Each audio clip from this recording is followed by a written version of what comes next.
It's your girl Siobhan Danielle. I'm back with another vlog. Today is October 18th. The time is 1:10. So I'm on campus right now. I'm waiting for my friend to get out of class at 2 o'clock. This friend is Tyshawn. Y'all see him in my other vlog. I think back in like maybe August. So her birthday was September 21st, and I wasn't able to go out with her for her birthday because my mom came in town and stuff. Even after I already told her I had plans and stuff. But I'm treating her to the movies. We're going to see Smile 2. So after she get out of class, we're going to hop on the Uber and we're going to head over to the harbor. And we're going to watch the movie. The movie is supposed to be 2 hours long, and I'm actually so excited. I haven't been to the movies since Scream came out in 2023. That's a long time. Y'all, I'm having a great hair day. Like, look at this. My hair has grown so fast. Like, literally a year ago, my hair was looking like this.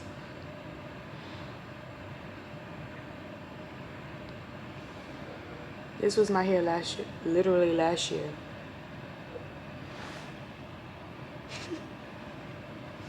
My hair grows really fast. My hair would have been longer and bigger, but remember, when my hair grew back, by the time my hair grew back, it was maybe January.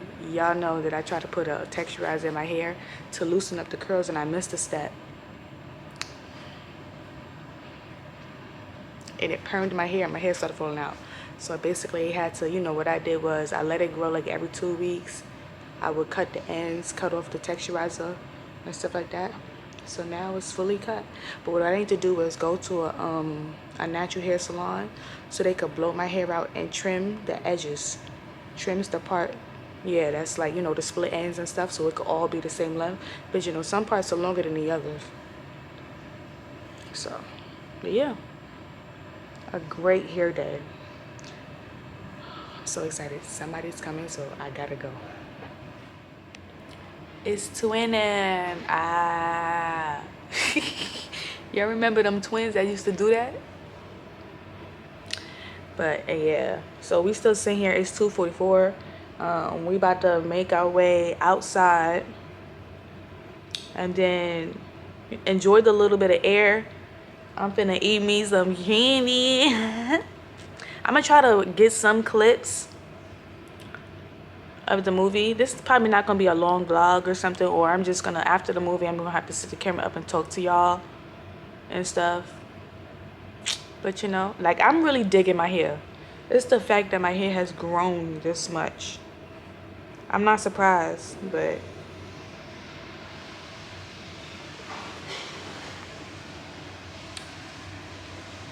it's the new growth for me. But yeah, I'm gonna eat this, y'all. I'm gonna show y'all. Gonna be sitting in that movie theater feeling good. All of that type shit. Charging my phone. And I brought 2 portable chargers just in case we both need to charge our phones by the time the movie is finished. I need to get my eyebrows done. This shit looks crazy.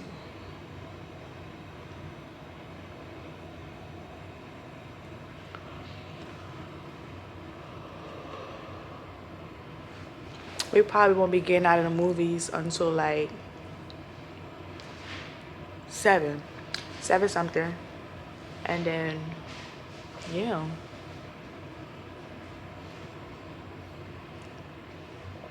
Yo, I hate the way, when you talking or you put lip gloss on and the side of your mouth be all white. I don't like that. Say hi, friend. Hi. I'm tired. Try to stay awake. Oh, shoot. My eye. Ready? Yeah. You know what else they said was good? What? The Terrifier movie. What? The Terrifier? Yeah. Oh my gosh. The thing about that, I watched the first Terrifier movie. Mm-hmm. I kid you not. 10 minutes and I turned that shit off. Turn that shit the fuck off. Everybody said they kept walking out on it. Cause it's I don't think it's scary. I just think It's gory. yeah. I don't do those shits. We have made it to the movie theaters. Even though I'm using it. Strengthen and tone your legs. Now we got goodies, we got hot dogs, sodas, healthy circulation. popcorn, Joints feel better. and My knees libations. feel better. What is that? My back feels Oh. better. It makes me feel stronger. We got these too. drinks right here. Home therapy. Whisper quiet to use while you work. My circulation is moving. It is called And it makes me feel Red energetic. Call now. What did I Order say? Ellipse, the seated exerciser that strengthens Smile legs, Sour Lime. increases mobility, and boosts Red circulation. Smile Sour. Call and There get we go. upgraded to the Because I deluxe would one. not remember that. There's nothing wrong with me yet. I ate edible. But nothing's happened yet. Wireless remote. Call now. I'm going to show y'all a little clip of the movie when it starts. But we are in the theater by ourselves. Make it work. Think small. That's it. And we going to drink. Bye. It's the next day. And not even the next day. It's 2 days later. I went to the movies on Friday. It's Sunday. I was supposed to pick up the camera and check in with y'all after the movie was finished. And I'm telling you, that movie had me like, yikes. Like, the movie wasn't scary. It's just more so the fact that I don't like hearing the sound of somebody being killed. Like, that, the bones snapping, whatever it is that the person is using to kill the other person, like, you can hear that. You can hear the cutting and the slicing in the body. I don't like that sound. I can't do two things at once. So if I'm gonna watch it, that's cool. But I need to put something in my ears to drown out the sound of the hearing. Like, I don't like that. I can't watch and listen at the same time, especially on something like that. That was crazy. But that movie was actually good. Like, you see with all her. See, all of these movies have trauma. It's trauma. This, like, so from the first movie, Smile, it was based off like that she was a doctor and she worked in a psychiatric. I would say it's a hospital, but a psychiatric ward. You know, listening to people who are supposedly on drugs and they hearing things and stuff like that. And I would say it feeds the thing feeds off the trauma that you had that you didn't heal from as a child. So it's two of them. In the first movie, it's her and her sister. They both grew up with their mom, but the sister was older than her. So the sister dealt with more of the drug addicted mom. She was younger, but she also dealt with it too. But then her most fondest memory was her putting the drugs. If I'm thinking about Star. No, Star was like that. But more so of she remembering, I think her memory was when her mom was trying to get off the drugs and the withdrawal had her acting a certain type of way or something like that. And then one last time, her mother wanted to get high, and I think her mother was overdosing. And she just sat there and watched her.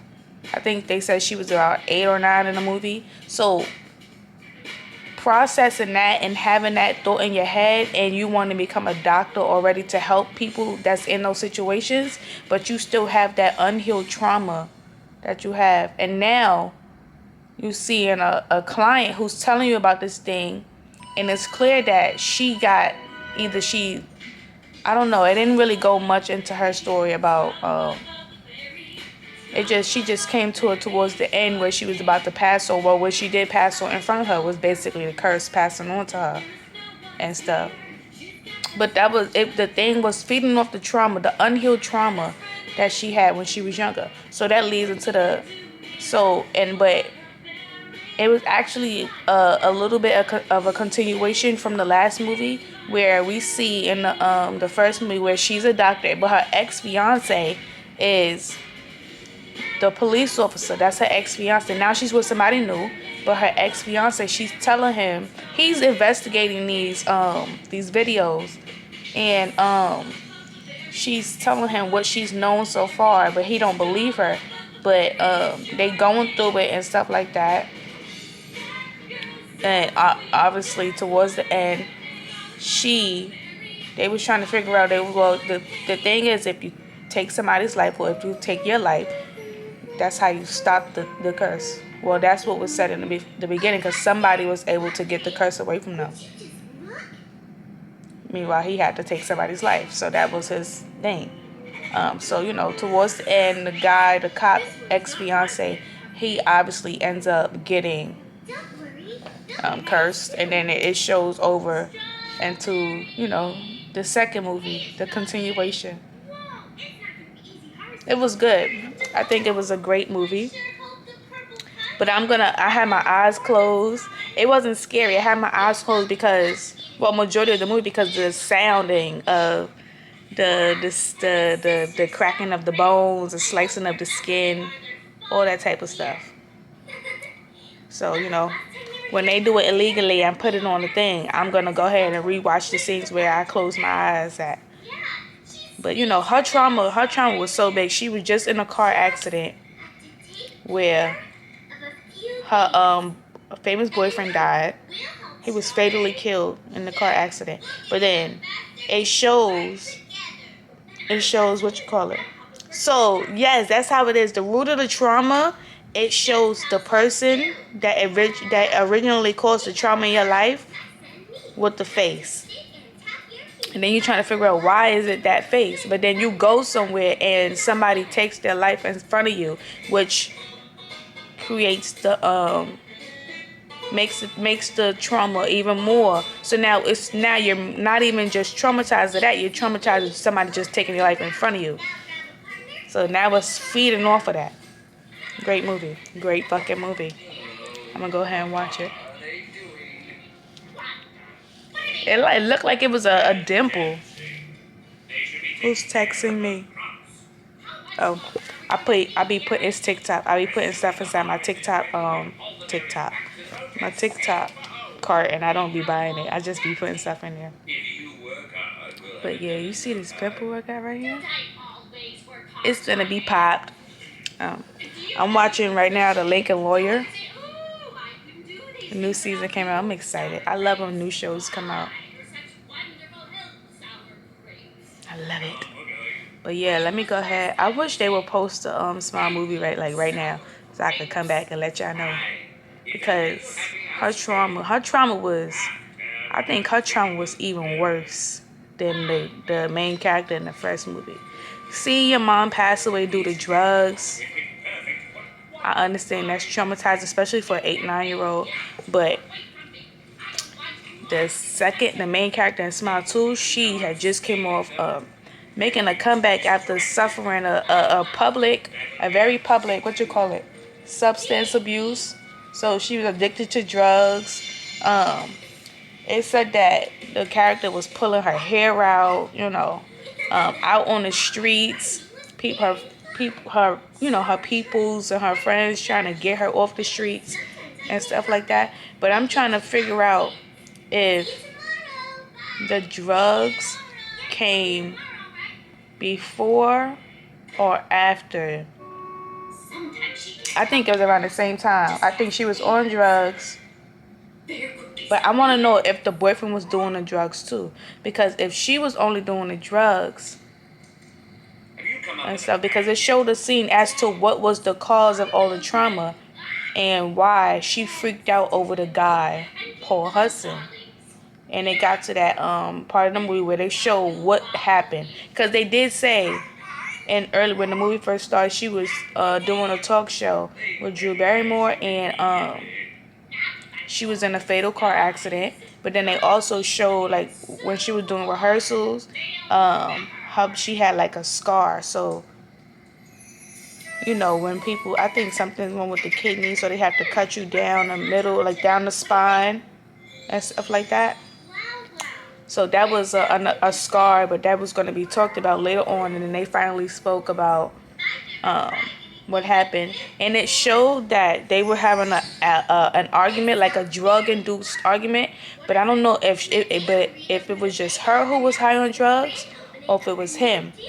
Or if they was both doing it together. Because they was having a very heated conversation in the car. And you could see where... when you're on drugs and you're high, it moves you to hallucinate things about people that you think you see that isn't really there. And in this case, they was both arguing in the car. They was speeding. They was speeding and stuff. And then something it was like she was saying something when they was having an argument, and it was like he was laughing at her and calling her a psycho, asking her if she was crazy, and she was trying to move the wheel and stuff, and it was like, I'm driving, like, are you crazy? And it was like, that's what it was, I'm driving, are you crazy? Laughing, it looped it multiple times. And in her mind, I'm thinking that she was like, holy shit, he's laughing at me and he's calling me a psycho, like he's calling me crazy. Like, the drugs was making her experience some type of out of body experience, hallucination, where he was talking to her. Now, maybe that did happen and she wasn't hallucinating it, but in that scene, it's showing, like, the difference of events and how it all came together. And it showed in that scene that because he was calling her crazy and all those type of stuff, she don't got no other thought in her mind but to make the car crash. So it showed that she intentionally made the car crash, which took his life and stuff. And it seems as if, and that's what I'm still trying to figure out, if because she almost lost her life and stuff like that and had to go through that, did she get more into drugs after that situation, or she was just heavily on drugs that whole time and stuff? But then she tried to make a comeback, I think. And they said 2 months later, like 2 months ago, but they never spoke about the name Paul Hudson until his thing was shown. And once his thing is shown, then that's when they show the real root of the traumatized. Because I could see how that built up, like, especially if you don't go get that proper healing or things that you need. Hopefully you don't succumb to the or give in to the PTSD, because people go into long time psychosis because of something that happened to them so traumatizing, and they can't seem to separate the past from the present. But then everybody deals with trauma differently, but people who get stuck in psychosis because they aren't able to just realize that happened back then, and they actually have the moment, they're in the moment right now, to try to at least push to get like rid of that fear. Yeah, that movie was good. Now I want to know what's going to happen in Smile 3, because remember, they was trying to keep it was only going around through the phones and stuff, like only certain people seeing the curse. But now, because she was a pop star and she did it on the stage, basically cursing everybody, how is that going to play out? I don't know, but it's like she fatally took her life, smashing her face into the microphone. But it's like, can she survive that and try to figure out? But it's like her face can be so deformed, so she's not even gonna be able to see. So, well, if she's not able to see, then maybe somebody's able to survive. I don't know. It was a great movie though. And you know what? My friend that y'all seen earlier in the vlog, she did tell me to pick up the camera so we could show the after effects. And I was like, I'm afraid that if I take it out, because first of all, I had way too much shit in my hands. We had got some libations, some drinks from the bar, a red sour smile. I think that was the theme for the movie. We had popcorn, candy, an actual soda outside from the alcoholic beverage, a hot dog. I tell y'all, I came in at 6 something, turned the TV on, got in the bed. Like, I didn't even think to eat nothing. I just went to sleep. I was asleep from the moment, like 6:30 I came in. Not even 6:30, 7 o'clock. Took my clothes off, used the bathroom, got in the bed, just laid there. I was knocked the hell out. Knocked out all the way. It was crazy. But yeah, that movie was great. That movie was so great. Yeah, I'm telling you, I'm gonna rewatch. I think I could. And you know what's crazy? The first one wasn't as bad as the second one. The second one was more gory and stuff. Like they went more into depths with they showed more of the people killing, taking their lives and stuff like that. Because I don't remember them doing that in the first movie. But remember, the first movie came out in 2022. But yeah, it was good. Now I'm about to finish watching The Lincoln Lawyer. I'm on episode 9. This came out on Thursday. But yeah, look at my hair. I need to scratch. All right here. All right here is itchy. I need to scratch it. I need to itch it. I don't want no flakes falling in my bed though. Uh, but yeah. I, what I want to do, I think I said this before, I want to be able to like live stream the movie as I'm watching it so y'all can see my reaction. That's what I'm going to do. All right, let me go. Bye.